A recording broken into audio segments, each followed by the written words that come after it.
মহান বিজ্ঞানী doctor APJ Abdul Kalam ছাৰৰ এইকেইটা কথা মানিব পাৰিলে আপোনাৰ সন্তানো হৈ পৰিব মেধাৱী, পাব বিচৰা ধৰণৰ ফলাফল।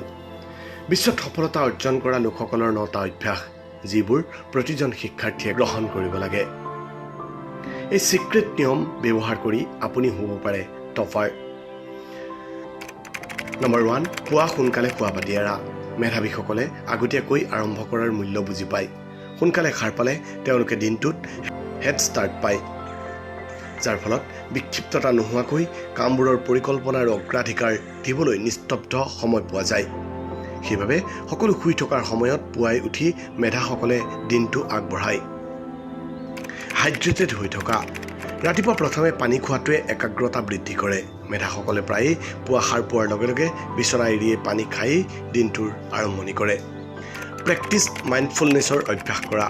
ধ্যান বা গভীৰ উশাহ লোৱাৰ দৰে মাইণ্ডফুলনেছ কৌশল অন্তৰ্ভুক্ত কৰিলে মানসিক চাপ হ্ৰাস পাব পাৰে আৰু মনোযোগ বৃদ্ধি হয়।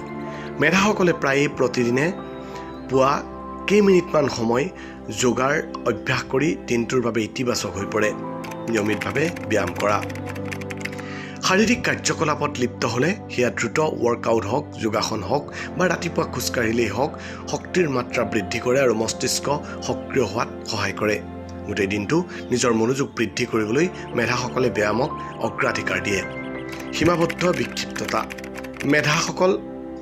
মেধা বা সফল লোকসকলে প্ৰায়ে ৰাতিপুৱা ডিজিটেল ছিষ্টেমছ যেনে ছ'চিয়েল মিডিয়া আৰু অপ্ৰয়োজনীয় জাননীৰ পৰা আঁতৰি থাকে। এই অভ্যাসে তেওঁলোকক ৰাতিপুৱাৰ ৰুটিনত মনোনিৱেশ কৰি ৰাখিবলৈ আৰু উৎপাদনশীল মানসিকতা স্থাপন কৰাত সহায় কৰে। পঢ়া। বহুতো শীৰ্ষ প্ৰদৰ্শনকাৰী ছাত্ৰ ছাত্ৰীয়ে প্ৰতিদিনে পুৱা কিতাপ, প্ৰবন্ধ, বাতৰি কাকত বা অধ্যয়ন সামগ্ৰী পঢ়িবলৈ সময় উৎসৰ্গা কৰে। এই অভ্যাসে তেওঁলোকৰ জ্ঞান বহল কৰাই নহয়, আগন্তুক দিনটোৰ বাবেও তেওঁলোকৰ মনক উদ্দীপ্ত কৰি তোলে। লক্ষ্য আৰু অগ্ৰাধিকাৰসমূহ পৰ্যালোচনা কৰা। সফল ছাত্ৰ ছাত্ৰীসকলে কেইমিনিটমান সময় উলিয়াই দিনটোৰ বাবে নিজৰ লক্ষ্য আৰু কামবোৰ পৰ্যালোচনা কৰে। ইয়াৰ ফলত তেওঁলোকে নিজৰ অগ্ৰাধিকাৰৰ ওপৰত মনোনিৱেশ কৰি থাকে আৰু নিজৰ সময় ফলপ্ৰসূভাৱে পৰিচালনা কৰে।